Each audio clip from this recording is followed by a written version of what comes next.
Hello, and this is the research supplement for the Journal of Mass Violence Research. This is Rage, Prayers, and Partisanship, U.S. Congressional Membership's Engagement of Twitter as Framing Tool Following the Parkland Shooting. And I am Dr. Alan Copenhaver with Eastern Kentucky University in Criminal Justice. Nick Bowman is with Syracuse University, and he teaches in Communication, and Christopher Ferguson is with Stetson University, and he teaches in Psychology.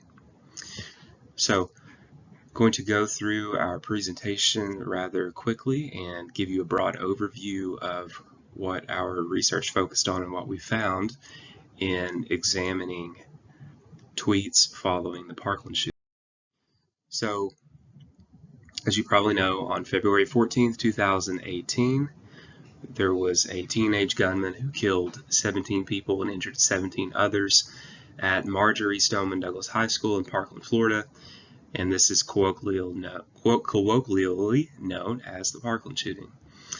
And after the shooting took place, there were many politicians who hopped onto Twitter, or X as it's known now, and voiced their opinion about the shooting and expressed grief for victims, talked about issues pertaining to gun violence and theories as to why the shooting took place, and attempted to engage the public in these conversations. Now, what we believed was happening is that multiple frames were probably used in these tweets as politicians were attempting to engage the public, and that's now, the Parkland shooting is politically important because of the social significance of the social movements that took place after the tragedy. Social media has become increasingly used by politicians to engage the public and to disseminate their message. And political research shows that politicians, when they use social media, they tend to cluster their leanings around particular issues, and they tend to stay within their respective political clusters. So one way that we can think about what we see with congressional tweets after a tragedy like this is congressional engagement via social media through framing to frame reality for their constituents. So in this study, we asked two questions. We asked what were the common frames that were used during the Parkland shooting, and two, what sorts of factors related to the frames. So was political affiliation a predictor of framing? What about funding by the NRA and proximity of the congressional member to Parkland, Florida? In terms of methods, we used Twitter to gather all of the tweets that took place on the day of the shooting and the week following the shooting, which brought in almost 5,800 tweets. And we analyzed the tweets using a mixed method approach. We looked at emergent themes within the tweets, and then we quantitatively analyzed the data as they fit into those themes. We had 526 of the potential 536 congressional members that were included in the final analysis, 97 Senate members, 429 House members, 114 were female, 422 identified as male. And then you can see the other demographic statistics here. Vast majority, not surprisingly, white, Black, Hispanic individuals with disproportionately lower representation. Average age was 59 years old. Tenure in Congress was basically 10 and a half years old.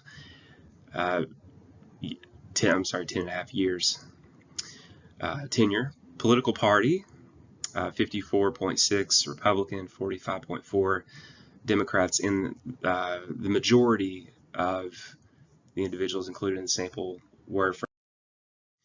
We also pulled in raw NRA scores from VoteSmart that the NRA had assigned to candidates, and what we saw was most of them got either an A or an F.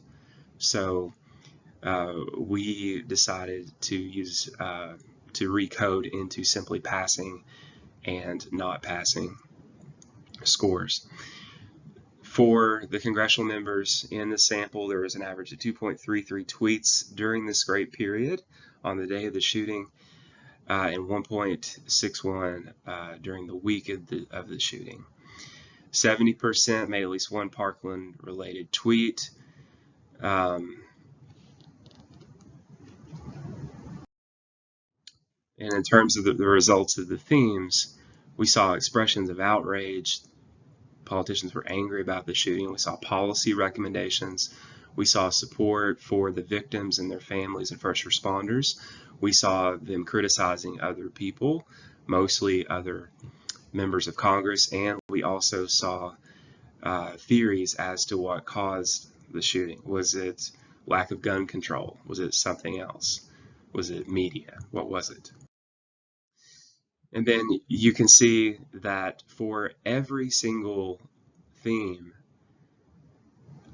we saw a higher percentage of tweets representing that theme throughout the week for every category except for support. Support tweets decreased as members of Congress felt more comfortable talking about policy, expressing their outrage, criticizing others, and talking about the causes of the shooting later in the week as opposed to on the day of the shooting. Also, Democrats more likely to discuss outrage, policy, criticism, causes of the school shooting. Republicans more likely to tweet messages of support.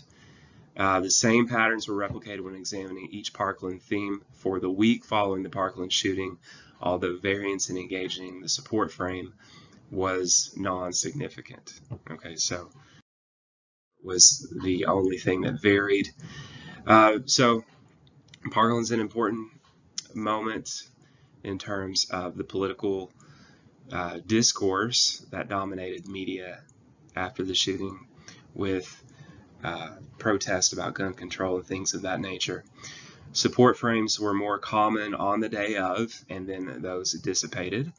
Political framing increased sharply in the days following the shooting. I mentioned how everything, all of the themes except for support, increased in the week. Republicans were far less likely, 73% less likely, to tweet about Parkland than Democrats, and when they did, congressional Republicans tweeted their support for victims on the day of the shooting and said very little afterwards. Democrats more likely to engage with what we discussed. So the implications for Democrats, the Parkland shooting represented a way for them to talk about legislative solutions, policy solutions. Republicans perhaps did not want to talk about policy because that would generate a discussion about gun control. So they may have wanted to reduce focus on the debates, the discussion about gun control, and to draw focus away to other topics. Limitations: we only use Twitter. We could have used other different types of social media.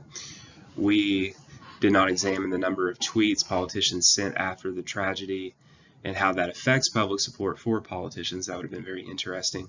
We also did not discuss anything after the week time frame, so a longer time lag could have brought up the use of. In terms of further research, we have 3 questions that we could ask. Do tweets affect how members of the public see their leaders and affect their perceptions of the amount and quality of work they perform?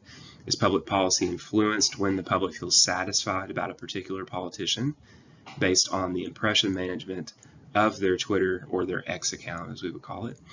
Are there differences in how politicians respond to mass shootings since the passage of the bipartisan Safer Communities Act, which was passed after the Uvalde, Texas incident and was supported by members of both parties, both main parties?